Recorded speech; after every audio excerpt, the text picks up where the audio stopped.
اعوذ باللہ من الشیطان الرجیم بسم اللہ الرحمن الرحیم نحمدک ونستعینک یا ذا الجود والنعم یا ذا الفضل والکرم یا عالم السر والہمم یا خالق اللوح والقلم یا رب البیت والحرم الصلاۃ والسلام علی النبی الامی المکی المدنی التجلی التام والمجل الاتم مالک الحدوث سلطان القدم ابی العقول والنفوس والبشر وهو علة العلل ابی القاسم محمد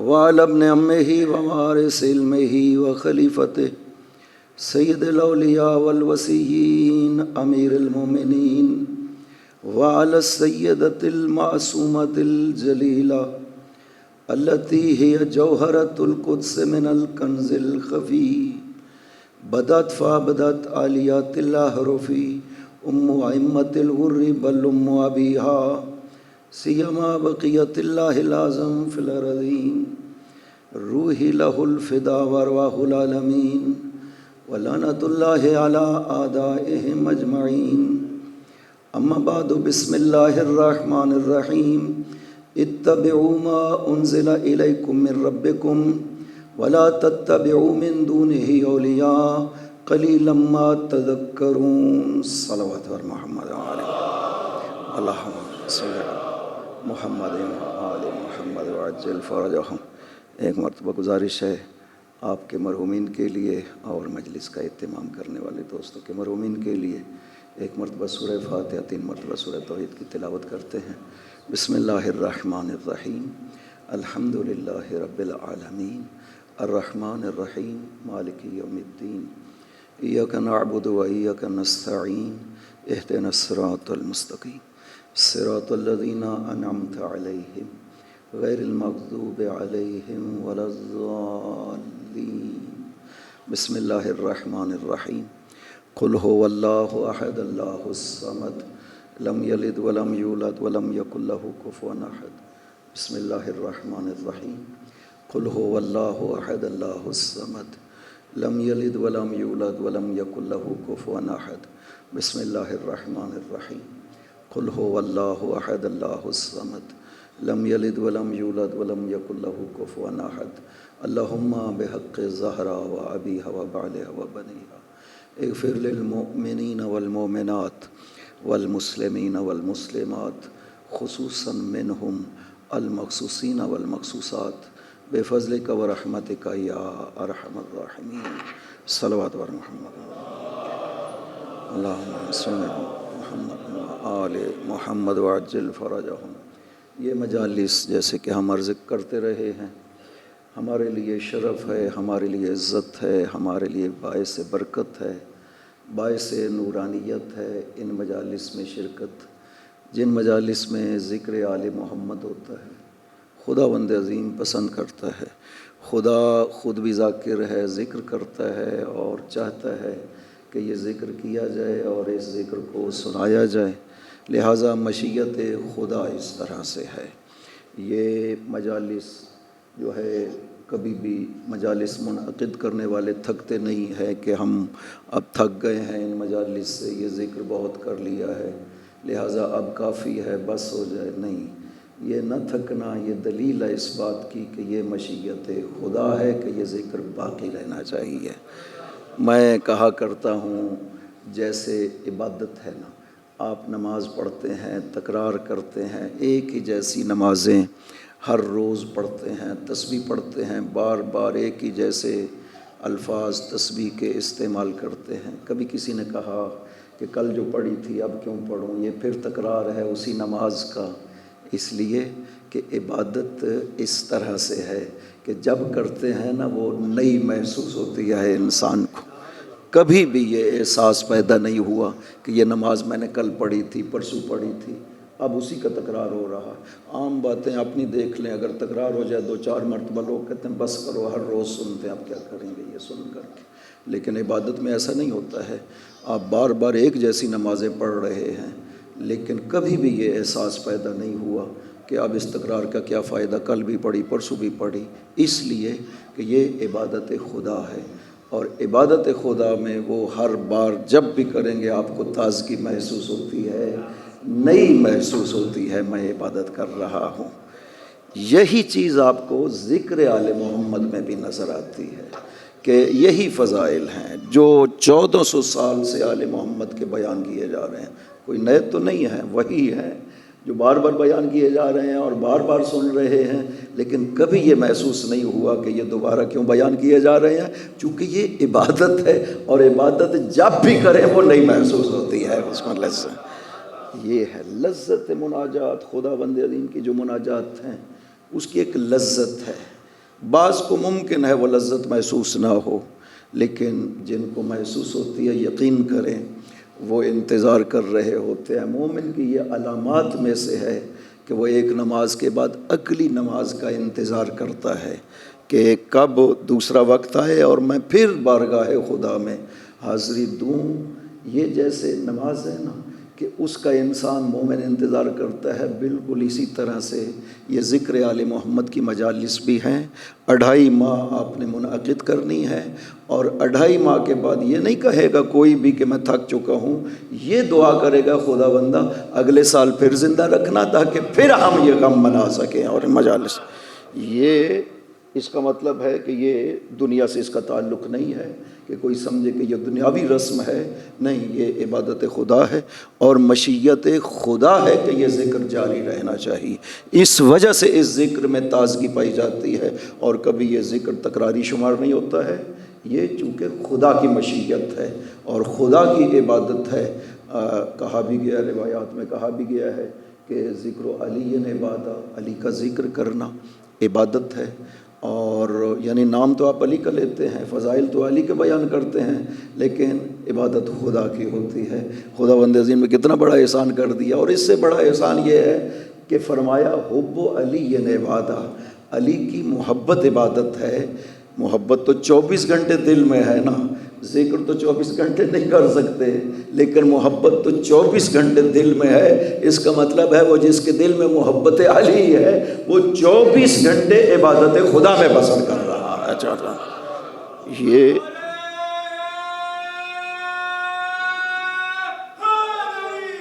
یا علی یا علی یا علی، لہٰذا کتنا بڑا احسان ہو گیا ان پر جو علی کو مانتے ہیں کہ یہ عظمتیں سب کی سب محبت علی میں پائی جاتی ہیں۔ اور کہیں پر میں ذکر کی تھی حدیث کو کہ کچھ ملائکہ ہیں خدا بند عظیم کے جن کا کام ہے زمین میں چکر لگانا، ان کو کہتے ہیں ملائکہ سیاحہ، زمین میں سیر کرنے والے، مختلف جگہوں پہ جاتے ہیں، انسانوں کو دیکھتے ہیں کیا کر رہے ہیں، خدا کا کتنا شکر ادا کر رہے ہیں، کتنی خدا کی عبادت کر رہے ہیں۔ وہی ملائکہ جب چکر لگاتے ہوئے آتے ہیں نا کسی ایسی مجلس میں کہ جہاں ذکر آل محمد ہو رہا ہے، تو پھر وہ ایک دوسرے کو کہتے ہیں کہ بس یہیں پر ٹھہر جاؤ، ہمارا زمین پہ آنے کا مقصد پورا ہو گیا ہے۔ یہ حالانکہ وہ مساجد میں بھی جاتے ہیں جہاں پر مناجات ہو رہی ہیں، سب جاتے ہیں، لیکن جب مجلس میں آتے ہیں جہاں پر ذکر آل محمد ہو رہا ہے تو وہ کہتے ہیں بس یہیں پہ ٹھہر جاؤ۔ ایک دوسرے کو کہتے ہیں کہ زمین پر آنے کا ہمارا مقصد پورا ہو گیا ہے۔ اتنی عظمت ہے، اتنا شرف ہے کہ میں نے محرم کے ایام میں آپ کو یہ کہا تھا کہ خدا کے لیے ہے نا صحیفہ سجادیہ کی 11 نمبر دعا کہ یا من ذکرہ شرف للذاکرین، اے خدا جس کا ذکر کرنے والوں کے لیے شرف ہے، جس کا شکر کرنے والوں کی کامیابی ہے، جس کی اطاعت کرنے والوں کی نجات ہے۔ بیان ہی خدا بند عظیم نے آل محمد کے لیے قرار دیا ہے کہ آل محمد کا ذکر کرنا ذکر کرنے والوں کے لیے شرف ہے، آل محمد کا شکر کرنا یہ شکر کرنے والوں کی کامیابی ہے، آل محمد کی اطاعت کرنا یہ نجات کی ضمانت ہے جو کہیں اور نہیں ملتی ہے سوائے آل محمد کا۔ یہ صرف اور صرف اطاعت آل محمد ہے کہ نجات کی ضمانت ہے، کہیں اور پر کوئی اطاعت ایسی نہیں ہے جو نجات کی ضمانت دیتی ہے سوائے آل محمد کی اطاعت کے۔ خدا بند عظیم نے ان ہستیوں کو اس طرح سے قرار دیا ہے۔ آپ نے حدیثیں تو سن رکھی ہیں کہ مولا علی علیہ الصلوۃ والسلام کی جو فضیلت ذکر کرتا ہے معتقداً بہا، اس اعتقاد کے ساتھ مولا علی کی فضیلت کا، تو خداوند عظیم اس کے گناہوں کو معاف کر دیتا ہے۔ عجیب ہے، کہا گیا ہے کہ زبان کے ساتھ جو گناہ کیا، اگر زبان سے فضیلت کو ذکر کرتا ہے تو زبان کے گناہوں کو معاف کر دیتا ہے۔ ہاتھ سے اگر کوئی گناہ کیا ہے تو ہاتھ سے فضیلت علی لکھتا ہے، خدا اس گناہ کو معاف کر دیتا ہے۔ اگر دل میں اس کے کوئی کمی واقع ہے، دل میں محبت علی ہے، خداوند اس کمی کو دور کر دیتا ہے۔ یہ سب انعامات خدا کی طرف سے موجود ہیں۔ باقی عبادات میں بھی اسی طرح سے ہے۔ میں نے عرض کیا تھا محرم میں کہ یہ جو حدیث کہی گئی ہے کہ امام نے ارشاد فرمایا، یبن شبیب من بکا علی الحسین حتی تصیر دموعہ علی خدہ غفر اللہ لہ کل ذنب قلیلا کان او کثیرا صغیرا کان او کبیرا، کہ اگر کوئی شخص حسین پر آنسو بہاتا ہے اور اس کے آنسو رخسار تک پہنچ جائے نا، تو خدا اس کے سارے گناہوں کو معاف کر دیتا ہے، چھوٹے بڑے گزشتہ آئندہ، خدا سب گناہوں کو معاف کر دیتا ہے۔ اس میں تعجب کی بات نہیں کرنی چاہیے کہ یہ کیسے ہو سکتا ہے صرف آنسو بہانے سے حسین پر۔ میں نے عرض کیا تھا کہ ایک کلمہ استغفار ہے نا، جب آپ کہتے ہیں استغفر اللہ ربی واتوب الیہ صدق نیت کے ساتھ، تو خدا گناہوں کو معاف کر دیتا ہے۔ لہٰذا یہ مجالس منعقد کرنا خداوند عظیم کی خاص اجازت کی وجہ سے ہے۔ خدا ایسا چاہتا ہے کہ یہ ہو، اور پھر دیکھیں دن بدن یہ ذکر کثرت سے پھیلتا جا رہا ہے۔ ہماری ذمہ داری، ہم کیوں کر رہے ہیں یہ سب کچھ؟ رضا خدا کی خاطر، خدا راضی۔ انسان کی ذمہ داری ہے اس دنیا میں کہ وہ آئے اور خدا کو راضی کر کر کے جائے۔ جب جائیں گے نا، اگر خدا کو راضی کر کے جا رہے ہیں تو خدا کہے گا ذالک هو الفوز العظیم، یہ سب سے بڑی کامیابی ہے کیونکہ میں آپ سے راضی ہوں۔ آپ نے زندگی میں وہ کیا جو میں چاہتا تھا، وہ چھوڑا جسے میں چاہتا تھا کہ تم چھوڑو، تم نہ کرو۔ یہ رضا خدا۔ خدا اس طرح سے انسانوں کو چاہتا ہے۔ اس نے ہمارے لیے ہدایت کے لیے، تاکہ ہم اس راہ پہ چل سکیں، کچھ ہستیوں کو اس کائنات میں بھیجا ہے، حالانکہ ان کا تعلق اس کائنات سے نہیں تھا۔ مادی وجود نہیں تھے، نورانی وجود تھے۔ خداوند عظیم نے ان کو نور خلق کیا تھا۔ زیارت جامعہ میں جیسے پڑھتے ہیں خلقکم اللہ انوارا وکنتم بعرشہ محدقین، خدا نے آپ کو نور خلق کیا، آپ کا مقام قرار دیا اپنے عرش میں، جہاں تسبیح خدا کرتے تھے۔ فمن اللہ بکم علینا، ہم پر خدا نے احسان کیا کہ آپ کو زمین پر نازل کیا ہے، آپ کو زمین پر بھیجا ہے۔ کس لیے؟ ہماری خاطر، تاکہ یہ انسان ہدایت پا سکے، انسان راہ خدا پر چل سکے۔ لہٰذا ہماری ذمہ داری لگائی ہے، اتبعوا، سورہ اعراف کی 3 آیت میں ارشاد فرماتا ہے اتبعوا ما انزل الیکم من ربکم، اتباع کرو، پیچھے چلو اس حقیقت کے جو تمہارے رب کی طرف سے نازل کی گئی ہے۔ اور عجیب ہے، خدا نے دونوں پہلو بتا دیے ہیں، کس کی اتباع کرنی ہے اور کس کی نہیں کرنی ہے۔ کہا وہ جو حقیقت تمہارے رب کی طرف سے نازل کی گئی ہے نا، اس حقیقت کی پیروی کرنا، اس کے پیچھے چلنا۔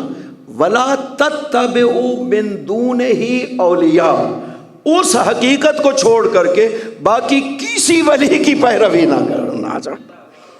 معلوم ہو گیا کہ خداوند عظیم نے ہماری ہدایت کے لیے ولی نازل کیا اس کائنات میں، ولی بنا کر کے۔ چونکہ یہ جو اطاعت کا سلسلہ ہے اور اتباع کا سلسلہ ہے نا، یہ ولایت کے لیے ہے۔ خدا کے لیے بھی اگر اتباع اور اطاعت خدا ہے تو ولایت خدا کی وجہ سے ہے۔ آپ دیکھیے، شیطان خدا کو مانتا تھا، اس نے خدا کا انکار نہیں کیا۔ آپ سارے کلمات اٹھا کر کے دیکھیں، سورہ بقرہ میں، سورہ صاد میں، مختلف جگہوں پر جو خدا کی گفتگو ہے شیطان سے، اس نے خدا کی خالقیت کو مانا ہے، خدا کی قدرت کو مانا ہے، خدا کی معبودیت کو مانا ہے، سب کچھ وہ مان رہا ہے۔ خدایا میں تمہیں خدا مانتا ہوں، میں تمہیں معبود مانتا ہوں، میں تمہیں قادر خالق سب مانتا ہوں، چونکہ خود کہا تھا خلقتنی من نار وخلقتہ من، خالق تو ہی ہے، مجھے آگ سے پیدا کیا، ایسے مٹی سے پیدا کیا، تو یہ سب کیا ہے اس نے۔ وہ جو نہیں مانتا تھا نا خدا کی، وہ ولایت خدا کا انکار کر رہا تھا شیطان، چونکہ ولایت اگر مانے تو اس کا مطلب ہے اتباع کریں گے، جو وہ کہیں گے وہ کرنا ہوگا، اسے ولایت کہا جاتا ہے۔ شیطان خدا کی خدائی کا منکر نہیں تھا، خدا کی ولایت کا انکار کر رہا تھا، اس لیے فرما رہا ہے کہ وہ حقیقت جو ہم نے نازل کی ہے، خدا نے قرآن کریم میں اس حقیقت کو نزول کے لفظ کے ساتھ ذکر کیا ہے، ہم نے نازل کیا ہے۔ دیکھیے پیغمبر کو بھی ارشاد فرمایا، یا ایھا الرسول بلغ ما انزل الیک، اے میرے پیغمبر اس کی تبلیغ کرو جو تمہارے اوپر نازل کی گئی ہے خدا کی طرف سے۔ بات نزول کی کرتا ہے خدا بندے عزیز، یا علی یا علی، آپ اس حقیقت کو، ما ہے وہی لفظ قبلہ تشریف فرما ہے، بلغ ما یعنی وہ حقیقت، اس حقیقت کی تبلیغ کریے، پہنچائیے جو ہم نے آپ پر نازل کی ہے۔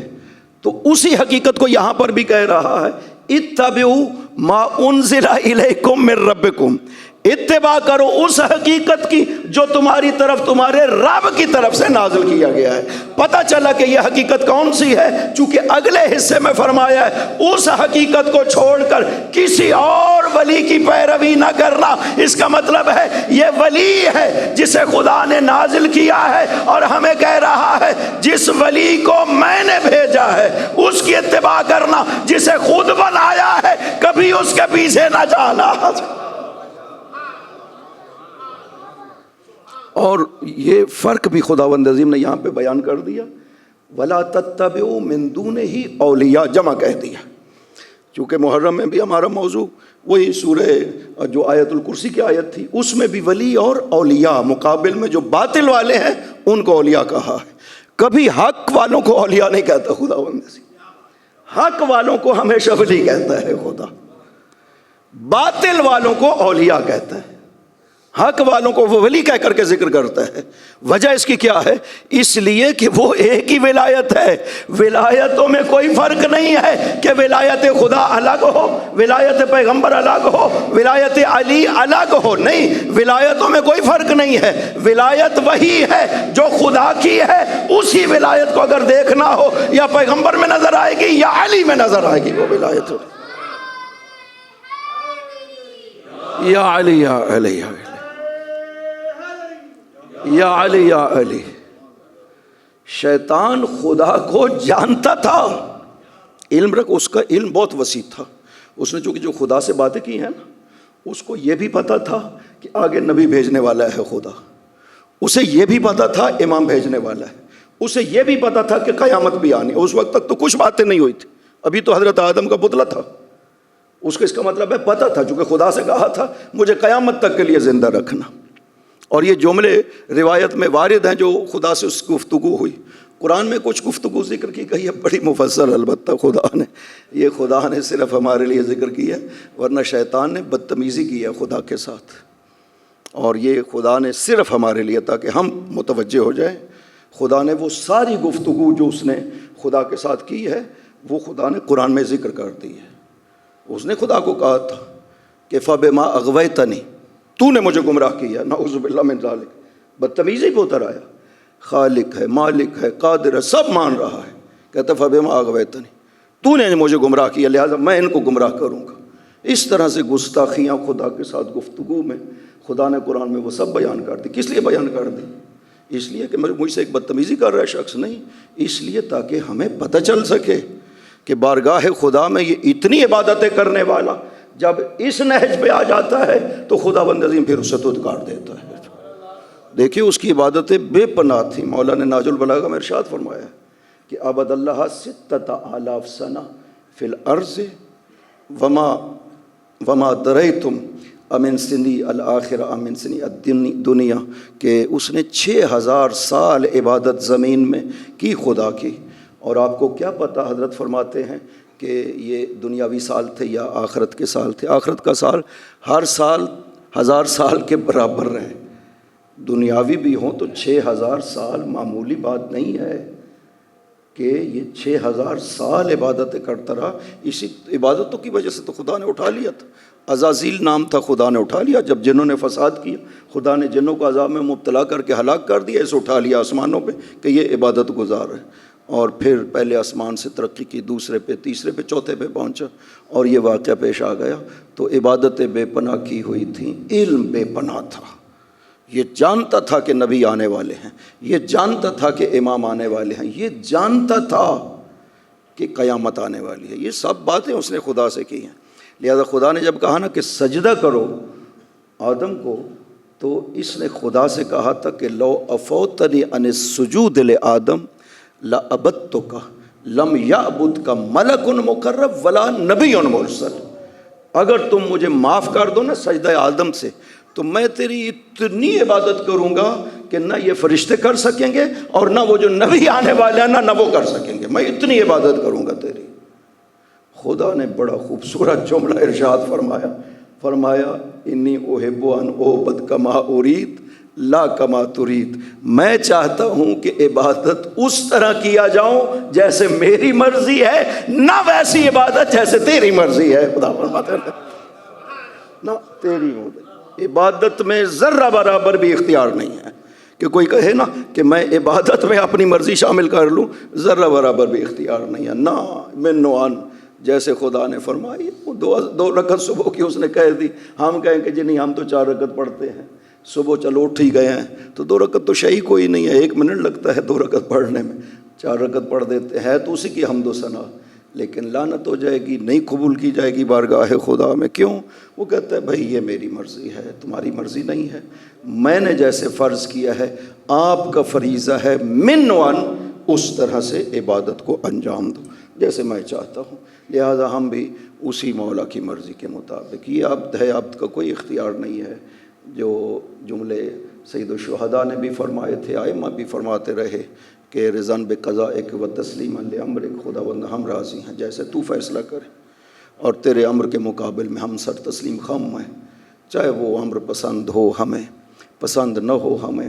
وہ کہتا ہے کہ یہ مال ہے، جعلکم مستخلفین فیہ، اس مال میں نے تمہیں اپنا خلیفہ بنایا ہے، جانشین بنایا ہے، لہٰذا میری مرضی سے مال خرچ کرو. یہ عمر میں نے تمہیں عطا کی ہے، لہذا میری مرضی سے گزارو. اب ہماری ذمہ داری ہے جب وہ ایسا چاہتا ہے کہ یہ زندگی اس کی مرضی سے گزاری جائے تو پھر ویسے گزاری جائے جیسے خدا چاہتا ہے. اگر آپ اس طرح سے گزار کے جاتے ہیں، اور میں کہا کرتا ہوں کہ حدیث میں بھی ہے کہ ہمیں تو رضا و غضب خدا کا پتہ نہیں چلتا ہے کہ خدا راضی ہے یا راضی نہیں ہے. اس کا حل بھی خدا نے ان ہستیوں کو بھیج دیا کہ ان کی رضا کو اپنی رضا کہتا ہے اور ان کے غضب کو اپنا غضب کہتا ہے. یہ دیکھنا ہو کہ خدا راضی ہے تو ان کو دیکھنا، اگر یہ راضی ہے تو خدا راضی ہو جائے گا تم سے. یا علی یا علی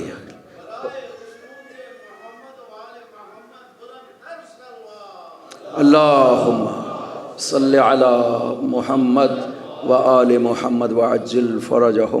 لہذا فرمایا یہ شیطان عالم تھا، خدا کو جانتا تھا، ہر لحاظ سے جانتا تھا، لیکن جو چیز نہیں مانتا تھا نا وہ ولایت خدا تھی. باقی خالقیت کو مان لیا، مالکیت کو مان لیا، قادر کو مان لیا، عبادت کو مان، سب چیزیں اس نے قبول اور سب کا اعتراف کیا کہ میں یہ کرتا ہوں خدا بندہ، تجھے خالق بھی مانتا ہوں، مالک بھی مانتا ہوں، مختار بھی مانتا ہوں، چونکہ خدا سے مانگا تھا. انظرنی الی یوم یبعثون، قیامت تک کے لیے مجھے جو ہے مہلت دو. یہ سب چیزیں وہ کر رہا تھا. جو چیز اس نے انکار کی ہے نا، وہ خدا کی خدائی کا انکار نہیں کیا ہے، وہ ولایت خدا کا انکار کیا ہے. اور خدا چاہتا ہے کہ اس ولایت کو مانا جائے. ولایت کو مانو گے تب حزب خدا بن سکتے ہو. یا علی یا علی یا علی. اور ہماری ذمہ داری ہے، فرمایا اتبعوا، اتباع کرو اس حقیقت کی جو خدا کی طرف سے تم پر نازل کی گئی ہے. تو نزول کے لیے آج کل ایک جملہ بھی بولا جاتا ہے کہ ائمہ کے تشریف لانے کے لیے ولادت کی لفظ نہ بولو، نزول کی بولو. نزول میں کوئی ڈر نہیں ہے، قرآن کریم میں خدا نے یہ بیان بھی کیا ہے، لیکن اس سے ولادت کی نفی نہیں ہوتی. وہ ولادت کے ذریعے سے ہی دنیا میں تشریف لے آتے ہیں، لیکن نزول کا لفظ خدا نے ان کے لیے خود بیان کیا ہے کہ فآمنوا باللہ، سورہ تغابن 8 نمبر آیت میں جو فرمایا فآمنوا باللہ ورسولہ والنور الذی انزلنا، آپ کا فریضہ ہے ایمان لے آؤ اللہ پر اور اس کے رسول پر اور اس نور پر جو ہم نے نازل کیا ہے۔ خدا شرط کر رہا ہے کہ 2 ایمان ہو جائیں، اللہ پہ ایمان اور رسول کے ایمان، یہ کافی نہیں ہے۔ فرمایا تیسرا ایمان ضروری ہے، فآمنوا باللہ، اللہ پر ایمان، ورسولہ، رسول پر ایمان، والنور الذی انزلنا، اس نور پر بھی ایمان لاؤ جو ہم نے نازل کیا ہے۔ ابو خالد کابلی نے 5ویں امام سے سوال کیا تھا، ابن رسول اللہ، یہ کون سا نور ہے جو خدا کہہ رہے ہم نے نازل کیا اور تم پر واجب ہے اس پر ایمان لے آؤ؟ فرمایا ہم واللہ یا ابا خالد الائمۃ من آل محمد، یہ نور جو خدا کہہ رہا ہے یہ ائمہ آل محمد ہے جن کا ایمان ضروری ہے۔ یا علی یا علی یا علی یا علی۔ اس حدیث میں ایک خوبصورتی ہے، یہ جو ابو خالد کو آپ نے ارشاد فرمائی تھی، اس میں خوبصورتی ہے، اس میں 6 جملے آپ نے ارشاد فرمائے ہیں، ہر 6 جملے میں ابتدا میں قسم اٹھائی ہے معصوم نے۔ یہ اہمیت کے پیش نظر ہے، ورنہ معصوم کو ضرورت نہیں ہے قسم اٹھانے کی۔ خدا جیسے جو اہم مطلب بیان کرتا ہے نا، بڑی قسمیں اٹھاتا ہے، والشمس وضحاها والقمر اذا طلع، یہ سب قسمیں اٹھا کر کے آخر میں کہتا ہے قد افلح من زکاها، فلاح وہ پاتا ہے جو اپنی تربیت کرتا ہے، جو تزکیہ کرتا ہے۔ یہ قسمیں اس اہمیت کے پیش نظر ہیں۔ یہاں پر بھی حضرت نے 6 جملے ائمہ کے حوالے سے ارشاد فرمایا، ہر جملے سے فرمایا پہلے واللہ، خدا کی قسم، ہم الائمۃ من آل محمد، واللہ یا ابا خالد الائمۃ من آل محمد نور اللہ فی السماوات والارض، خدا کی قسم ائمہ خدا کا نور ہے، زمینوں میں بھی اور آسمانوں میں بھی یہ نور خدا ہے۔ اللہم صلی علی محمد و آل محمد وعجل فرجہ، واللہ ہم الائمۃ من آل محمد نور الذی انزل، یہ وہ نور خدا ہے جس کو خدا نے نازل کیا ہے۔ واللہ لنور الامام فی قلوب المؤمنین انور من الشمس المضیئۃ بالنہار، خدا کی قسم نور امام مومنین کے دلوں کو اس سے زیادہ روشن کرتا ہے جتنا سورج دن میں روشنی عطا کرتا ہے۔ امام کا نور اس طرح سے یہ نورانیت عطا کرتا ہے۔ آگے خدا کی مرضی جس سے چاہے اس نور کو روک لیتا ہے، فتظلم، ان کے دل تاریک ہو جاتے ہیں۔ جن سے اس نور کو خدا روکتا ہے ان کے دل تاریک ہو جاتے ہیں، جس کو چاہتا ہے یہ نور عطا کرتا ہے۔ یہ یقین کرے اپنے اختیار سے نہیں، یہ خدا کی مشیت ہے۔ اگر کوئی شخص مولا علی کو مانتا ہے، ولایت ائمہ کو مانتا ہے، تو یہ صرف اور صرف خدا بند عظیم کی طرف سے توفیق ہے، اپنا اختیار کوئی بھی نہیں ہے۔ میں کہا کرتا ہوں اگر اپنے اختیار کی بات ہوتی نا تو غدیر خم میں 1,41,000 سے زیادہ افراد تھے، ہم نے گنے ہیں، جو تعداد بیان کی گئی ہے اس کے مطابق 1,41,000 افراد سے زیادہ تھے۔ اور کتنوں نے مانا مولا علی کو، باوجود اس کے کہ پیغمبر اکرم سے سن رہے تھے، پاک پیغمبر بیان کر رہے ہیں، فضائل علی بیان کر رہے ہیں۔ خطبہ غدیر میں 50 فضیلتیں پیغمبر نے مولا علی کے ذکر کی ہیں، معمولی بات نہیں ہے۔ 50 فضیلتیں، کتنا ٹائم لگا ہے پاک پیغمبر کو، یعنی اکثر خطبہ غدیر جو مشتمل ہے وہ فضائل امیر المومنین پر مشتمل ہے۔ پیغمبر آیتیں بھی پڑھ رہے ہیں، اپنی طرف سے حدیثوں بھی بیان کر رہے ہیں اور فضائل امیر المومنین کو ذکر کر رہے ہیں۔ سب نے سنا، سب نے دیکھا کس طرح سے پاک پیغمبر نے بلند کیا، کس طرح سے پاک پیغمبر نے اعلان کیا، کس طرح سے علی کی ذات کو محور قرار دیا ہے خدا کی محبت کے لیے۔ اللہم وال من والا ہو وعاد من عادا ہو، جو علی سے محبت کرے تو بھی اس سے محبت کر، جو علی سے دشمنی کرے تو بھی اس سے دشمنی۔ یہ سب دیکھ رہے ہیں، سن رہے ہیں، کتنوں پہ اثر ہوا اس بات کا، بیان بھی پاک پیغمبر کر رہے ہیں۔ یہ مقدر کی بات ہے، آپ 1400 سال کے بعد آئے ہیں اور پھر بھی علی کی محبت میں اپنی جان تک قربان کرنے کے لیے آمادہ ہیں۔ یہ خود بخود پیدا نہیں ہوتا ہے، یہ خدا بند ہے۔ میں ویسے کرنی کی مثال بھی اس لیے دیتا ہوں کہ اس نے دیکھا ہی نہیں تھے پاک پیغمبر کو، سنا بھی نہیں تھا پاک پیغمبر سے فضائل کو، یمن سے کوفہ آ کر کے بس گیا تھا۔ جب پتہ چلا کوفہ میں کہ مولا علی صفین میں ہے تو خود پا پیادہ گیا تھا کوفہ سے، مولا علی کی خدمت میں جا کر کے بیعت کی، کہا کہ ہاتھ بڑھائیے میں آپ کی بیعت کروں۔ پوچھا کس پہ بیعت کرنا چاہتے ہو؟ عرض کیا علی الشہادت یا امیر المؤمنین، یہ قتل پر بیعت ہے، شہادت کی حد تک بیعت ہے۔ اور خوش قسمتی اور مقدر دیکھیں کہ وہیں صفین میں شہید ہو گئے، آج تک اس کی قبر مزار مومنین بن گئی۔ عظمتیں پا جاتا ہے انسان مولا علی کے ساتھ جب لگتا ہے، تو یہ توفیق الہی ہے۔ آپ 1400 سال کے بعد ہیں، آپ جان قربان کرتے ہیں محبت علی میں، یہ خدا بند عظیم کی خاص توفیق ہے، اور اس نعمت عظمیٰ پہ خدا کا شکر ادا کرنا چاہیے۔ یہ جو خدا نے ارشاد فرمایا ہے نا، ثم لتسألن یومئذ عن النعیم، کہ قیامت کے دن تم سے نعمت کے بارے میں سوال کیا جائے گا۔ 8ویں امام نے یہ روایت ارشاد فرمائی۔ ایک دن خطبہ دے رہے تھے وہیں پہ جب خراسان میں تھے، تو ارشاد فرمایا کہ اس دنیا میں کوئی نعمت حقیقی نہیں ہے، کوئی حقیقی نعمت نہیں ہے دنیا میں۔ پیچھے سے ایک شخص کھڑا ہوا، اس نے کہا یا ابن رسول اللہ کیوں نہیں ہے؟ نعمتیں تو ہیں، تو خدا جو قرآن میں فرما رہا ہے ثم لتسألن یومئذ عن النعیم، کہ تم سے نعمت کے بارے میں سوال کیا جائے گا۔ اگر نعمت دنیا میں نہیں ہے تو سوال کس بات کا ہوگا؟ آپ نے ارشاد فرمایا، میرے جد نے ارشاد فرمایا ہے، ان سے آ کر کے ایک شخص نے اسی آیت کا سوال کیا تھا، تو آپ نے اس سے پوچھا تم بتاؤ یہ کون سی نعمت ہے؟ اس نے کہا تھا کہ یہ روٹی اور یہ ماء بارد، پانی ٹھنڈا، یہ جو ہم پیتے ہیں اور لقمے جو کھاتے ہیں۔ حضرت نے ارشاد فرمایا کہ اگر کوئی شخص کسی کے گھر مہمان جائے، اور یہ تو باتیں آپ کو معلوم ہے، آخری جملہ ہے اس میں، کہ مہمان جائے اور وہ لقمہ تو نہیں گنے گا نا میزبان کہ اس نے میرے گھر سے کتنا کھایا، یہ تو نہیں کرے گا نا۔ یہ کرم کے خلاف ہے کسی کے کہ مہمان کے وہ لقمے گنے اور پھر بتائے کہ تم نے اتنے لقمے کھائے ہیں۔ جب تم عام آدمی کے بارے میں یہ تصور نہیں کر سکتے ہو تو خدا کے بارے میں تصور کرو گے؟ اس نے ہمیں اس دنیا میں بھیجا ہے تو ضرورت ہے ہماری یہ نعمتیں، وہ ضرورت فراہم کرنا اس کا فرض ہے خدا بند عظیم کا، وہ نہیں گنے گا۔ اور نہ قیامت کے دن تم سے یہ پوچھے گا کتنا کھا پی کر کے آئے ہو۔ پھر اس نے پوچھا یا ابن رسول اللہ کون سی نعمت ہے؟ فرمایا یہ نعمت محبت علی ابن ابی طالب ہے، ولایت علی ابن ابی طالب ہے۔ قیامت کے دن خدا بند عظیم پوچھے گا میں نے تمہیں یہ گوہر حب علی کا عطا کیا تھا، تم نے کتنا شکر ادا کیا اس نعمت پر میرے لیے؟ اللہ اکبر یا رسول اللہ،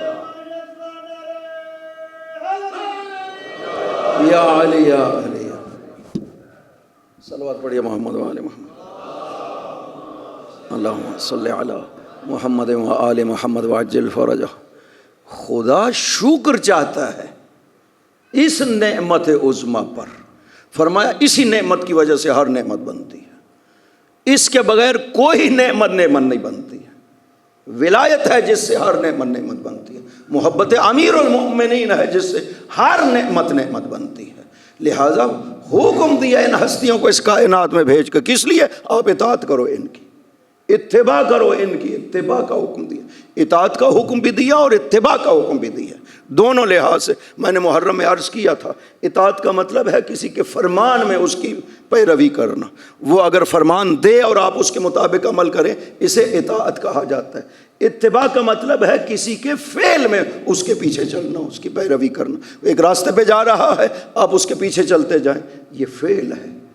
عجیب ہے مولا امیر جو ہے وہ کس طرح سے بیان کرتے ہیں کہ میں پاک پیغمبر کے پیچھے چلا کرتا تھا۔ خطبہ قاسیہ میں کنت اتبعہ اتباع الفصیل اسر امہ، میں پیغمبر کے قدم پہ قدم رکھ کر کے ایسے چلتا تھا جیسے اونٹنی کا بچہ اپنی ماں کے پیچھے چلا کرتا ہے۔ یہ اتباع کی مثال ہے۔ اور عجیب ہے، ایک مرتبہ مولا امیر بھی تشریف لا رہے تھے، ساتھ جناب سلمان تھے۔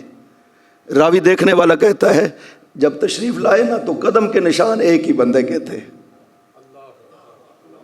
یہ دیکھا ہے آپ نے؟ یا علی یا علی، یعنی سلمان اتنا تابع تھا مولا علی کے کہ پاؤں بھی وہیں رکھ رہا تھا جہاں علی کے پاؤں پڑ رہے تھے۔ یہ کمال سلمان کو کیوں کمال ملا ہے؟ اسی وجہ سے تو ملا ہے، ورنہ چند سال عمر تھی جو مولا علی کی خدمت میں رہا، زیادہ لمبا ٹائم نہیں رہا ہے۔ اور میں کہا کرتا ہوں کہ اسرا میں بعض دفعہ لمبے ٹائم کی ضرورت بھی نہیں ہوتی ہے، بہت مختصر سا ٹائم بھی انسان کو بعض دفعہ وہ سارا سفر طے کر دیتا ہے، ورنہ ممکن ہے سالہ سال صدیاں گزر جائیں اور وہ سفر طے نہ ہو، انسان راہ سے جو ہے بھٹکا رہے۔ لیکن جب خدا کی توفیق شامل حال ہو جاتی ہے تو انسان ایک لحظے میں، ایک دن میں، ایک ماہ میں، چند دنوں میں انسان اتنا بدلتا ہے۔ میں نے محرم میں اس کی مثالیں ذکر کی تھی کہ زہیر ابن کین چند دن ملے تھے اس کو حسین کے ساتھ رہنے کے لیے، پہلے نہیں پہچانتا تھا امامت کو، جب آ کر کے شامل ہوا سید الشہداء کے ساتھ تو معرفت کہاں تک پہنچی کہ عاشور والے دن حسین کے میسرہ کا سالار، میمنہ کا سالار زہیر ابن کین تھا، یعنی دائیں جو حصہ تھا نا لشکر حسین کا، اس کا سالار زہیر ابن کین تھا، بائیں حصے کا سالار جناب حبیب ابن مظاہر تھے۔ تو یہ عظمتیں صرف چند دنوں میں مل گئی۔ یہ سفر کیسے طے ہو گئے؟ اس سفر کے لیے تو صدیاں چاہیے انسان کو طے کرنے کے لیے۔ اور پھر میں نے مثالیں اور آگے بھی بڑھائیں، اور کو اس سے بھی کم وقت ملا ہے، ایک پورا دن بھی نہیں ملا ہور کو، چند گھنٹے یوں کہہ لیں ہور کو ملے، وہ کتنا بڑا مقام پا گیا۔ اور دو بھائیوں کا میں نے واقعہ بیان کیا، ان کو ایک لحظہ ملا بالکل، ابو الحطوف جوفی اور اس کا بھائی سعید، صرف آخری لحظہ جب سید الشہداء نے وہ آواز بلند کی کہ کوئی ہے میری مدد کرنے والا۔ یہ لشکر عمر ابن سعد میں تھے، تب تک حسین کے خلاف لڑتے رہے۔ ابھی مصائب نہیں پڑھنا چاہتا، لیکن یہ جملہ کہتا ہوں کہ کس طرح سے بعض دفعہ انسان پہ اثر ہوتا ہے کہ جب سید الشہداء نے کہا نا کہ حل من ناصر ینصرنا، اکیلے تھے بالکل، علی اصغر بھی شہید ہو چکے تھے، جب یہ کہا نا تو چھوٹے بھائی نے بڑے بھائی سے کہا سن رہے ہو؟ کہا ہاں سن رہا ہوں۔ کہا یہ مظلوم اکیلا رہ گیا بالکل، ساتھ نبی کی بیٹیاں ہیں،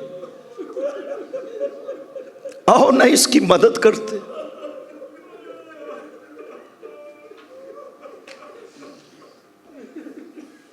اتنا ٹائم لگا، بس آئے اور شہید ہو گئے، یعنی چند منٹ کی بات ہے۔ استغاثہ سنا، ابھی تک لڑتے رہے تھے حسین کے خلاف، تیر چلاتے رہے لشکر حسین پر، صفین میں مولا علی کے خلاف لڑتے رہے دونوں بھائی۔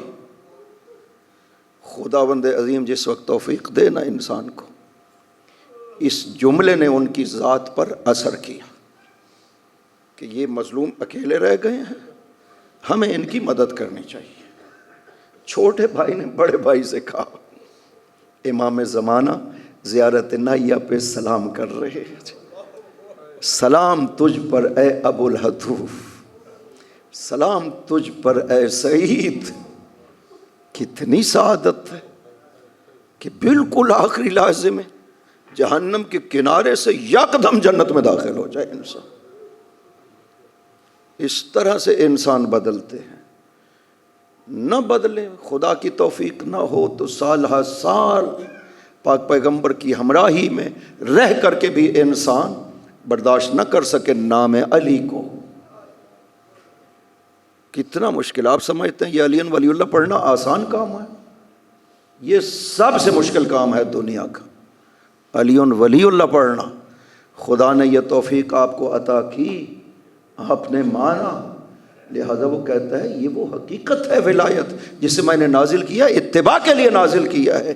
اتبعوا ما انزل الیکم من ربکم، اتباع کرو اس حقیقت کی جو خدا نے تمہارے اوپر نازل کی ہے، تمہارے رب کی طرف نازل کی ہے، اس کے مقابل میں کسی اور ولی کی پیروی نہ کرنا۔ اس کا مطلب ہے کہ جو پیروی کی جاتی ہے وہ ولایت کا پہلو ہے، خدا کی بھی اگر پیروی کی جائے گی، اطاعت کی جائے گی تو اس کے ولایت کے پہلو میں ہے۔ اسی وجہ سے خدا بند عظیم نے جب ولایت کو بیان کیا ہے تو وہاں پہ پھر صرف اپنی ذات کو ذکر نہیں کیا، کہا انما ولیکم اللہ ورسولہ والذین آمنوا الذین یقیمون الصلاۃ ویؤتون الزکاۃ وہم راکعون، صرف اور صرف تمہارا ولی اللہ ہے۔ یہ پہلو ہے ذات خدا میں کہ جس میں خدا کی اطاعت کی جاتی ہے، خدا کے حکم کو مانا جاتا ہے، یہ ولایت کا پہلو ہے۔ شیطان جو نہیں کر سکا تھا صرف اس پہلو کا انکار کیا تھا۔ ائمہ کو خدا بند عظیم نے کائنات میں ولی بنا کر کے بھیجا ہے تاکہ آپ اتباع کر سکیں۔ میں نے یہ آیت سابقاً پڑھی تھی، خدا قرآن کریم میں فرماتا ہے، حضرت آدم و حوا کو کہا کہ بھائی اترو یہاں سے، جنت سے جاؤ زمین پر، کل نہبتا منہا جمیعا بعضکم لبعض عدو، جاؤ یہاں سے، جاؤ دنیا میں، تم ایک دوسرے کے دشمن ہو، یعنی شیطان تمہارا دشمن ہے، تم جاؤ زمین پر، یہ دشمن بھی تمہارے ساتھ آ رہا ہے۔ پریشان تھے آدم کہ کیا کریں گے؟ خدا نے جواب میں ارشاد فرمایا فَإِمَّا يَأْتِيَنَّكُم مِّنِّي هُدًى، جب میری طرف سے ہدایت آئے گی نا، فَمَنِ اتَّبَعَ هُدَايَ فلا یضل ولا یشقی، میری اس ہدایت کی جو بھی اتباع کرے گا نہ گمراہ ہوگا نہ بدبخت ہوگا۔ اس کا عنایت میں خدا ضمانت عطا کر دی ہے کہ ایک ہدایت خدا ایک ایسی حقیقت ہے کہ جس کی اتباع کریں گے کبھی گمراہ نہیں ہوں گے۔ یہ کون سی کس کے لیے ضمانت دے رہا ہے خدا کہ آپ اس کی اتباع کریں کبھی گمراہ نہیں ہوں گے۔ باقی جتنے اولیاء مرضی ہے مان لے، جتنے بڑے افراد کو آپ مرضی ہے ولی بنا لے اپنا، خدا کہتے ہیں نہیں، وَلَا تَتَّبِعُوا مِن دُونِهِ اولیاء، اس ہماری حقیقت کو چھوڑ کر کسی اور ولی کی اتباع نہ کرنا۔ کیوں؟ ان میں ضمانت نہیں ہے، جو خدا نے بنایا ہے اس میں ضمانت دے رہا ہے، تم اس کی اتباع کرنا، فلا یضل ولا یشقی، نہ گمراہ ہوگے نہ بدبخت ہوگے، دنیا میں گمراہ نہیں ہوگے، آخرت میں بدبخت نہیں ہوگے۔ یعنی امام کو مانو، ولی کو مانو، ولی کے پیچھے چلو، دنیا کی ضمانت بھی ہے، آخرت کی ضمانت بھی خدا عطا کر رہا۔ کتنا موثق ثابت ترین راستہ ہے کہ خدا ضمانتیں دے رہا کہ بالکل گمراہی نہیں ہوگی، بالکل شقاوت نہیں ہوگی، دنیا میں گمراہ نہیں ہوگے، آخرت میں شقی نہیں ہوگے، بدبخت نہیں بنو گے، آخرت میں یہ تو خدا جب کہہ رہا ہے اس راستے پہ چلو، ان کے پیچھے چلو جو حقیقت میں نے نازل کی ہے، اپنے بنائے ہوئے کسی ولی کے پیچھے نہ چلنا، کوئی زمان نہیں ہے۔ میں کہا کرتا ہوں یہ امام حق کی پہچان ہے۔ آپ کسی سے مناظرہ کریں، ضروری نہیں ہے کہ آپ اس کو حدیثیں سنائیں، آیتیں سنائیں، اسے کہیں کہ جس امام حق کو آپ نے مانا ہے، امام کو تم نے مانا ہے، تم اس سے ضمانت دکھاؤ کہ وہ تمہیں ضمانت دے کہ قبر میں میں تمہارا ضامن ہوں، اور وہ امام حق جسے خدا نے بنایا ہے، خدا اس کی ضمانت دے رہا ہے کہ وہ قبر میں بھی ضامن ہے، حشر میں بھی تمہارا ضامن ہے۔ وہ جو یہ امام حق کی پہچان، یا علی یا علی، یہ امام حق کی پہچان ہے کہ وہ تمہیں ضمانت دے۔ اور عجیب ہے ہمارے سب ائمہ نے یہ ضمانت دی ہے۔ مولا علی نے حارث ہمدانی کو ارشاد فرمایا تھا، حارث ہمدانی ابشر واستبشر وبشر، حارث ہمدانی تمہیں بشارت ہو پھر بشارت ہو، دوسروں کو بھی بشارت دینا، لتعرفنی عند الممات وعند الصراط وعند الحوض وعند المقاسمہ، تم علی کو پہچانو گے جب مرنے لگو گے، تم علی کو پہچانو گے جب حوض کوثر پہ پہنچو گے، تم علی کو پہچانو گے جب صراط پر پہنچو گے، تم علی کو پہچانو گے جب مقاسمہ پر پہنچو گے۔ یعنی ان میں سے ہر جگہ پر علی موجود ہوں گے، تم وہاں تمہیں پتہ چلے گا کہ علی کو ماننے کا نتیجہ کیا نکلا ہے۔ وہاں قبر میں پہنچو گے علی موجود ہوں گے۔ میں یہ روایت ذکر کرتا ہوں کہ چھٹے امام نے ارشاد فرمایا جب تم قبر میں پہنچو گے نا، سر کی طرف ہوں گے رسول خدا، سامنے ہوں گے علی، اور علی کہیں گے یا مومنان علی ابن ابی طالب الذی کنت تحب، مومن میں وہ علی ہوں جس سے تم محبت کرتے تھے، لا خوف علیک ولا حزن، آج نہ تمہیں خوف ہے نہ غم ہے، علی موجود ہے تمہاری قبر میں۔ یا علی یا علی یا علی، اللہم صلی علی محمد و آل محمد وعجل فرجہ۔ وہاں ضمانت چاہیے، وہاں نمازیں نہیں بچائیں گی۔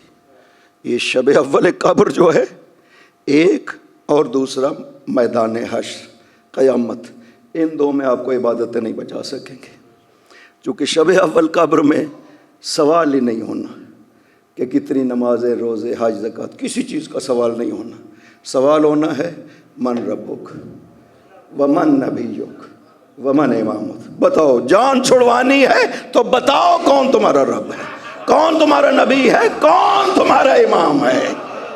وہاں پر امام حق ہے جو موجود ہوگا، وہ ضمانت عطا کرے گا میں موجود ہوں، تمہیں کوئی خوف خطر نہیں ہے، تم نے دنیا میں مجھے مانا تھا، میں تمہیں ضمانت دیتا ہوں، تمہیں کوئی خوف خطر نہیں۔ دنیا کے لحاظ سے پیغمبر نے ضمانت دی ہے، خدا ضمانت دے رہا ہے فلا یضلوا، ان کے پیچھے چلو کبھی گمراہ نہیں ہوگے، خدا ضمانت دے رہا ہے۔ پیغمبر نے ارشاد فرمایا یا عمار اذا رأیت الناس سلکوا وادیا ورأیت علیا سلک وادیا، عمار جب دیکھو کہ ساری دنیا ایک راستے پہ جا رہی ہے اور علی ایک راستے پہ جا رہے ہیں، خل الناس واسلک وادی علی، سب کو چھوڑ دینا، اس راہ پہ چلنا جدھر علی جا رہے ہیں۔ علی کبھی تمہیں ہدایت سے نکالیں گے نہیں، کبھی گمراہی میں لائیں گے نہیں۔ علی ابن ابی طالب،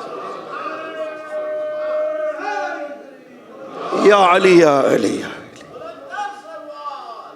اللہم صلی علی محمد و آل محمد وعجل فرج۔ خداوند عظیم نے ایک اتنا بڑا احسان کیا کہ ایسے افراد کی معرفت ہمیں عطا کر دی کہ جن کے پیچھے چلنا، خود وہ کہہ رہا ہے یہ ضمانت ہے میری طرف سے، یہ نہ خود گمراہ ہیں نہ کبھی تمہیں گمراہ کریں گے، کبھی تمہیں راہ ہدایت سے نہیں نکالیں گے، ہمیشہ راہ ہدایت پہ رکھیں گے۔ اصلاً پہچان ہے، نہ صرف پہچان ہے بلکہ خود صراط مستقیم ہے۔ یہ اس اطمینان کے ساتھ ان کے پیچھے چلیے کہ یہ خود صراط مستقیم ہے، خدا چاہتا ہے ان کے پیچھے چلو۔ اتبعوا ما انزل الیکم من ربکم، اس کے پیچھے چلنا جو تمہارے رب کی طرف سے تمہاری طرف نازل کیا گیا۔ ولا تتبعوا من دونہ اولیاء، ان حقیقت کو چھوڑ کر باقی اولیاء کے پیچھے نہ چلنا، یہ تمہیں نہیں بچا سکیں گے۔ بڑا عجیب منظر ہوگا قیامت کے دن۔ دوسرے پارے میں ابتدا میں یہ ارشاد بھی فرمایا خداوند عظیم نے کہ قیامت کے دن لعنت کر رہے ہوں گے وہ جن کو مانا گیا تھا ان پر جنہوں نے مانا تھا۔ کہیں گے تم پہ اللہ کی لعنت، تو تم نے ہمیں کیوں مانا تھا؟ یہ جواب میں کیا کہیں گے کہ یا لیتنا لا کرتن، کاش ہمیں واپس جانے دیتا نا خداوند عظیم، تو ہم بھی تم پر اسی طرح تبرہ کرتے جیسے تم آج ہم پر تبرہ کرو۔ اور اس کا مطلب ہے باطل کے تبرہ کرنا، یہ روش ہے جو خدا تعلیم دے رہا ہے دنیا میں، باطل پہ ہمیشہ تبرہ کرتے رہے نا خدا۔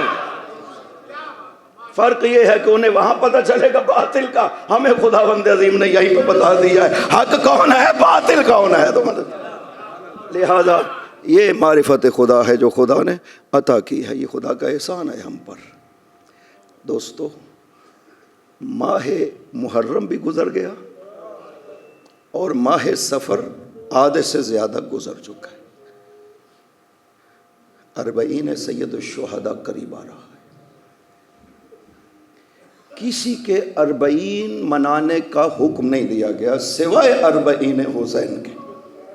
یہ خصوصیت ہے حسین میں جو کسی اور میں نہیں پائی جاتی ہے۔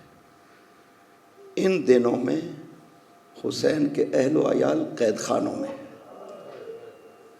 چونکہ 2 سفر کو، پہلی سفر کو پہنچ گئے تھے شام اور بازار شام میں داخل ہو گئے تھے، تب سے لے کر کب تک خدا بہتر جانتا ہے۔ اتنا لمبا زندانوں میں رہے کہ تاریخ میں یہ کہا گیا ہے کہ زندان کی چھت کوئی نہیں تھی، لا یکنہم من حر ولا برد، یہ زندان نہ سردی سے بچاتا تھا نہ گرمی سے بچاتا تھا۔ تقشرت وجوہہم، یہ چہروں کی جلد اتر گئی تھی بیویوں کی۔ یہ کہنا آسان ہے، یہ وہ بیویاں ہیں جو کبھی گھر سے باہر نہیں گئی تھی۔ جانتے ہو ماں گئی تھی نا جب مسجد میں اپنا حق مانگنے کے لیے، وہ کس انداز میں گئی تھی؟ فی لمۃ من نسائہا، عورتوں نے، رشتہ دار عورتوں اور کنیزوں نے سیدہ کو گھیرے میں لیا ہوا تھا، چادر بی بی نے اتنی لمبی پہنی ہوئی تھی کہ پاؤں میں گھسٹتی جا رہی تھی چادر جو ماں نے پہنی ہوئی تھی۔ نیتت دونہا ملاءتن، جب اندر داخل ہوئی نا بی بی، آگے پردہ لگا دیا گیا، کرسی بچھا دی گئی، نبی کی بیٹی نے بیٹھ کر کے خطبہ دیا تھا۔ یہ سب اہتمام ہوا، چادر بھی تھی، عورتوں نے گھیرے میں بھی لیا ہوا تھا، آگے پردہ بھی لگا دیا گیا تھا، بیٹھ کر کے خطبہ دیا تھا۔ لیکن جب خطبہ دے کر کے باہر نکلی تھی نا تو مسجد کی چوکھٹ کو پکڑ کر کے بڑی دیر روتی رہی تھی، کوئی زیادہ فاصلہ بھی طے نہیں کیا تھا۔ میں کہوں گا بی بی آئیے نہ ذرا اپنی بیٹی کو تو دیکھیں، آپ نے بھی جا کر کے خطبہ دیا تھا، لیکن آپ کی بیٹی کو جس سال میں خطبہ دینا پڑا ہے نا، اس نے اپنے بھائیوں اور بیٹوں کی لاشوں کو بے گور و کفن چھوڑا تھا۔ حسین سے یہ کہتی تھی، بھیا حسین اگر مجھے رہنے دیتے نا تو کبھی تجھے چھوڑ کر کے نہ جاتے۔ کیا حال ہوا لاش حسین کا کہ سید الساجدین جیسا بیٹا دیکھ کر برداشت نہیں کر پا رہا تھا، روح نکل رہی تھی چوتھے امام کی۔ زینب جیسی بہن نے لاش حسین کو نہیں پہچانا تھا، دور کھڑے ہو کر کے یہ سوال کیا تھا، انت اخل حسین انت ابن ام زہرا، میرا بھائی حسین تو ہے نا، میری ماں کا بیٹا تو ہے حسین۔ آگے بڑھی جا کر کے لاش حسین پر گر گئی، بوسے لینا شروع کیے۔ سکینہ پاس آئی، اس نے کہا پھوپھی اماں نعش و من، پھوپھی اماں یہ کس کی لاش ہے؟ سکینہ جیسی بیٹی پوچھ رہی ہے، پھوپھی اماں یہ کس کی لاش ہے؟ کیا حال ہوا تھا لاش حسین کا؟ کہا تھا سکینہ نے، جب رخصت ہو رہے تھے گھوڑا رک گیا، حسین نے کہا میرے راہوار یہ میری آخری سواری ہے، ایک مرتبہ میدان تک پہنچاؤ۔ گھوڑے نے سر سے پاؤں کی طرف اشارہ کیا، دیکھا سکینہ نے گھوڑے کے پاؤں کو پکڑا ہوا ہے۔ پوچھا نا بابا نے، سکینہ بیٹی آپ نے اجازت جو دے دی تھی؟ کہا بابا ایک مرتبہ زمین پر تشریف لے آئیے۔ حسین اترے گھوڑے سے، بیٹھے زمین کربلا پر، سکینہ کو اپنی گود میں لیا۔ دو باتیں کہیں سکینہ نے، اولاد والو، انسان کو محبت ہو سکینہ سے اس طرح سے کہ حسین کہتے تھے جس گھر میں سکینہ نہ ہو مجھے وہ اچھا نہیں لگتا، اتنا اٹھاتے تھے سکینہ کو کہ کہا گیا یہ بابا کے گلے کا تعویذ ہے۔ عربی میں تعویذ کو رقیہ کہتے ہیں۔ یہ جو مزار سکینہ پہ رقیہ لکھا ہوا ہے، یہ شہرت ہو گئی تھی کہ حسین اتنا اٹھائے رکھتے تھے سکینہ کو کہ رقیہ کہہ دیا گیا سکینہ کو۔ دو باتیں آخری وقت میں، حسین بالکل آخری وقت ہے، سکینہ نے پہلی بات جو کہی نا، انسان کا جگر چلنی ہو جاتا ہے، کہا بابا میں بہت پیاسی ہوں، بابا اب پیاس مجھ سے برداشت نہیں ہوتی، بابا آپ امام ہیں نا، آپ پانی کو حکم دیں نا زمین سے باہر آئے، میں تھوڑا سا پی لوں، ایک گھونٹ پی لوں۔ میں بتاؤں سکینہ کتنی پیاسی تھی؟ 7 محرم کو پانی ختم ہو گیا تھا خیموں میں، پھر کسی بچے نے بھی پانی نہیں پیا۔ 9 محرم کو سکینہ کہتی ہیں میں اتنی پیاسی ہوئی کہ میں نے سوچا جاؤں پھوپھی اماں کے خیمے میں، پھوپھی اماں سے کہوں پھوپھی اماں کسی کو بھیجے اصحاب کے خیمے میں، ایک گھونٹ پانی چاہیے۔ کہتی ہے میں جب آئی نا پھوپھی اماں کے خیمے میں، میں نے جو منظر دیکھا میں اپنی پیاس بھول گئی۔ میں نے دیکھا میری پھوپھی نے علی اصغر کو اپنے ہاتھوں پہ اٹھایا ہوا، علی اصغر کا سر ڈھلک گیا، پھوپھی کبھی اٹھتی ہے کبھی زمین پر بیٹھ جاتی ہے۔ میں رونے لگی۔ پھوپھی نے کہا سکینہ کیوں رو رہی ہو؟ کہا پھوپھی اماں بھیا علی اصغر کی یہ حالت دیکھی نہیں جاتی ہے۔ کہا میں نے کچھ بھی نہیں کہا، واپس آ گئی۔ یہ 9 محرم کی رات ہے، یہ رات گزری، 9 کا دن گزرا، شب عاشور گزری، روز عاشور گزرا۔ اب عصر عاشور میں پیاس سے سکینہ کا کیا حال ہونا چاہیے کہ بابا کو کہتی ہے بابا میں اب پیاس برداشت نہیں کر سکتی، آپ پانی کو حکم دینا یہ باہر آئے، میں ایک گھونٹ پانی پی۔ حسین نے کہا بیٹی سکینہ میں پانی سے کہوں گا وہ باہر آ جائے گا، لیکن یاد رکھنا آج اس طرح اگر پانی پی لو گی نا تو قیامت کے دن نانا کی امت پیاسی رہ جائے گی۔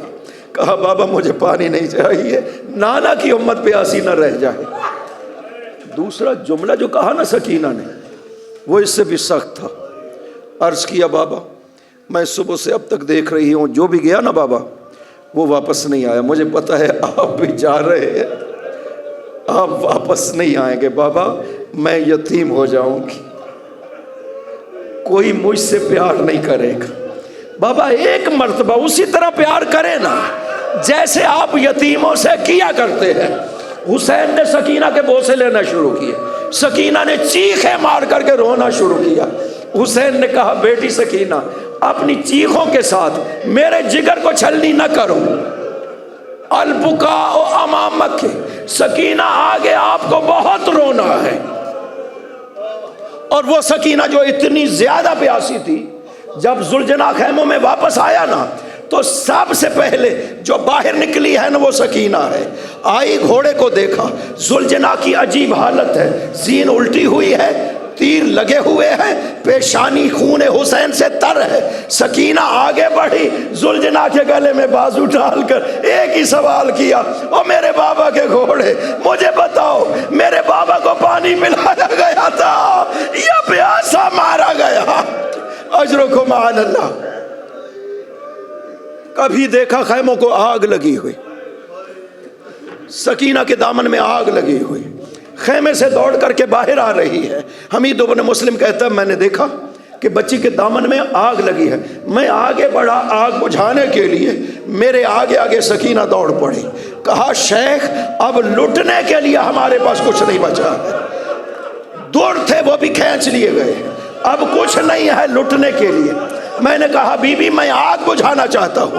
کہا ہاتھ نہ لگانا، میں حسین کی بیٹی ہوں۔ میں نے پانی کا جام بھرا، پیش کیا، میں نے کہا بی بی آپ پیاسی ہے پانی پی لیجئے، اور مقتل کی طرف رخ کر لیا، پانی کو زمین پر گرا دیا، اور میرے بابا حسین آپ پیاسے مارے گئے، سکینہ کیسے پانی پی لے؟ اجرکم علی اللہ۔ آئی نا جب اپنے بابا کی لاش پر پھوپھی سے سوال کیا، سکینہ جیسی بیٹی اپنے بابا کو پہچان نہ سکی، پوچھا پھوپھی اماں ہذا نعش من، پھوپھی اماں یہ کس کی لاش ہے؟ بی بی نے کہا نعش ابی کے، سکینہ یہ آپ کے بابا کی لاش ہے، یہ سننا تھا۔ سکینہ نے اپنے آپ کو لاش حسین پر گرایا، بوسے لینا شروع کیے، شمر کمینہ آگے بڑھا، آ کر کے سکینہ کو بابا سے جدا کر رہا ہے، سکینہ چھوڑ نہیں رہی ہے، تماچے مارنا شروع کیے، اس ظلم سے مارا۔ سکینہ نے ہاتھ باندھ دیے، اب ظلم نہ کرو میں برداشت نہیں کر سکتا۔ اجرکم علی اللہ۔ پورے سفر میں بچے پیاسے رہے، نہ پیٹ بھر کے کھانا دیا گیا، نہ پیاس بجھانے کے لیے پانی دیا گیا۔ ایک منزل پہ ثانی زہرا بیٹھ کر کے نماز شب پڑھ رہی تھی، ہر جگہ کھڑے ہو کر نماز شب پڑھتی رہی۔ 11 کی رات بھی کھڑے ہو کر کے ما زالت قائمۃ فی محرابہا۔ بی بی فاطمہ کبریٰ بیان کرتی ہے کہ پھوپھی اماں یہ 11 کی رات ساری رات اپنے محراب عبادت میں کھڑے ہو کر عبادت خدا کرتی رہی۔ یہ مقام ہے علی کی بیٹی کا کہ انسان عظمتوں کا تصور نہیں کر سکتا کہ حسین جیسے بھائی کی لاش صحرا میں پڑی ہو اور وہ محراب عبادت میں کھڑے ہو کر خدا کی عبادت کر رہی۔ لیکن ایک منزل میں جب دیکھنا چوتھے امام نے کہ پھوپھی بیٹھ کر کے نماز پڑھ رہی ہے، تو پوچھا پھوپھی اماں آپ بیٹھ کے نماز شب کیوں پڑھ رہی ہے؟ کہا بیٹا سجاد، یہ کھانا پانی اتنا کم دیا جاتا ہے کہ بچوں کی نہ بھوک مٹتی ہے نہ پیاس مٹتی ہے۔ بیٹا کئی دنوں سے میں اپنے حصے کا کھانا اور پانی بچوں کو دے رہی ہوں، اب مجھ سے کھڑے ہو کر نماز نہیں پڑھی جا سکتی ہے۔ بازار شام میں بھی جب سر حسین وہ نیزہ سامنے آ گیا نا بیویوں کے، تو سکینہ نے اپنے بابا کے سر کو دیکھ کر کے کہا تھا واہ ابتا واہ اتشا، بابا میں بہت پیاسی ہوں۔